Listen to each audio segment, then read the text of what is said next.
No drug in Surat city અભિયાન અંતર્ગત ઉત્તરાણ પોલીસની કાર્યવાહી 1.389 કિલો ગાંજા સાથે એક આરોપી ઝડપાયો 96,950 રૂપિયાનો મુદ્દામાલ કબજે સુરત શહેરમાં ડ્રગ્સની બદી અટકાવવા માટે ચલાવવામાં આવી રહેલા નો ડ્રગ ઇન સુરત સિટી અભિયાન અંતર્ગત ઉત્તરાણ પોલીસે એનડીપીએસ એક્ટ હેઠળ કાર્યવાહી કરી ગાંજાના જથ્થા સાથે એક આરોપીને ઝડપી પાડ્યો છે।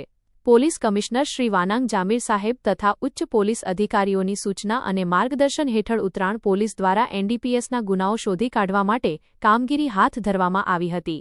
દરમિયાન ઉત્તરાણ ગામના રામપાટ હળપતિ વાસ વિસ્તારમાં એક ઈસમ ગાંજાનો જથ્થો રાખી વેચાણ કરતો હોવાની બાતમી પોલીસને મળી હતી। બાતમીના આધારે ઉત્તરાણ પોલીસની ટીમોએ પંચો સાથે સ્થળ પર દરોડો પાડ્યો હતો।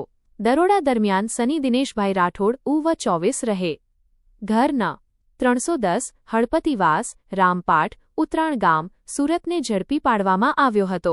પોલીસે આરોપી પાસેથી નીચે મુજબનો મુદ્દામાલ કબજે કર્યો।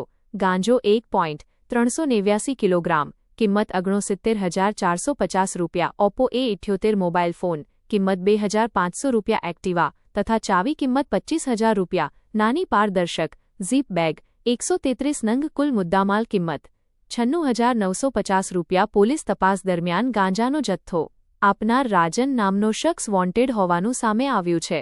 આરોપી રાજનનું સંપૂર્ણ નામ અને સરનામું હાલ જાણવા મળ્યું નથી।